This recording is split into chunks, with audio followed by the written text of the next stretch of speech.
कुलदीप जी, सबसे पहला सवाल तो मैं आप ही से करूंगा। आप इस पूरे इलाके के पूर्व डीजीपी रह चुके हैं, आप डीजीपी रह चुके हैं, वहां के सब कुछ देखा होगा आपने। इतनी बड़ी संख्या में लोग, ये क्राउड मैनेजमेंट फेलियर है क्या?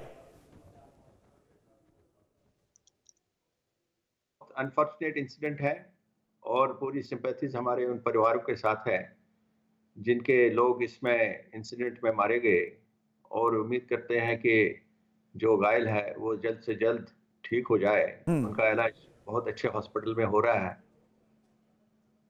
बात यह है कि रवि जी के जो इस टाइप के इंसिडेंट होते हैं वो कहीं ना कहीं फेलियर तो जरूर होता है, नहीं तो ये इंसिडेंट होते नहीं।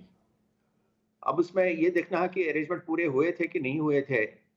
आमतौर पे ये देखा गया है हर साल, जैसे आपके कुछ दर्शकों ने भी कहा कि वो हर साल आते हैं 31 दिसंबर को, आधी रात को वो दर्शन के लिए वैष्णो देवी, नया साल वो वैष्णो देवी के दर्शन के साथ शुरू करना चाहते हैं।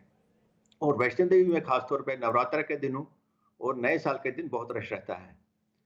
इस बार लगता है कि एक्सपेक्टेशन एडमिनिस्ट्रेशन की ये थी कि उतना रश नहीं होगा क्योंकि कोरोना चल रहा है, क्योंकि पिछले साल कोरोना के होते हुए रश बहुत कम था, तो उम्मीद से ज्यादा लोग वहां पहुंच गए।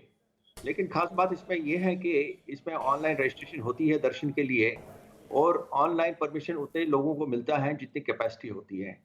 लेकिन यहाँ पे कैपेसिटी से कई गुना लोग पहुंच गए जिनके पास परमिशन भी नहीं था, जिनके पास दर्शन की कोई पर्ची नहीं थी, और वो ऊपर भी पहुंच गए। नतीजा ये हुआ कि वहां पे भीड़ इतनी बढ़ गई। नहीं, ये बहुत ही महत्वपूर्ण बात आप कह रहे हैं, और इसी पॉइंट पे ये सवाल भी उठते रहे। हमारे साथ प्रिया सेठी भी हैं जुड़ी हुई, पूर्व मंत्री जम्मू कश्मीर। ये जो सवाल कहा जा रहा है कि भाई पर्ची कटती है, नंबर लगता है, और एक एस्टिमेशन तो रहता ही रहता है, वो चाहे श्राइन बोर्ड का प्रबंधन हो या फिर लोकल एडमिनिस्ट्रेशन का हो, कि कितने लोग आ रहे हैं। फिर ये क्राउड एक जगह इतनी बड़ी संख्या में कैसे जमा हो सकता है कि इतनी दुर्घटना हो जाए? आपका क्या अनुमान है, कहां चूक हो रही है?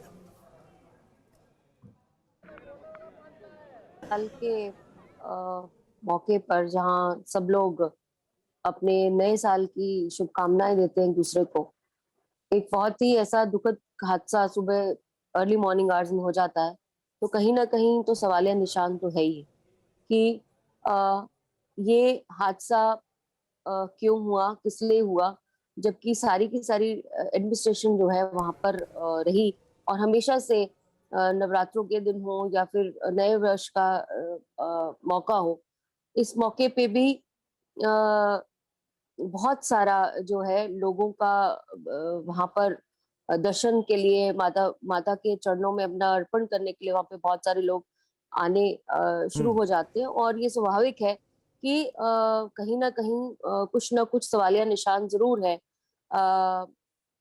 और इन सवालिया निशानों के ऊपर जो है मुझे लगता है एलजी साहब ने जिस तरह से हमारे जो एलजी साहब है उन्होंने जिस तरह से इसके ऊपर एक टीम बिठाई है, गठित की है, कॉन्स्टिट्यूट की है, और जो जानकारी आ रही है वहां से ये भी है कि जो घायल हुए हैं उनमें से 4 या 5 लोग अभी जो हॉस्पिटल एडमिट थे उसमें से 4 या 5 लोग वहां से निकल के भी बाहर आ गए हैं, और जो 13-14 लोग हैं वो एडमिट हुए हैं वो थोड़ा ठीक लग रहे हैं। मुझे लग रहा है कि एक अप्रिय घटना है जिसको होना नहीं चाहिए था, और कहीं ना कहीं कहीं भी किसी भी प्रदेश में ऐसा नहीं होना चाहिए था।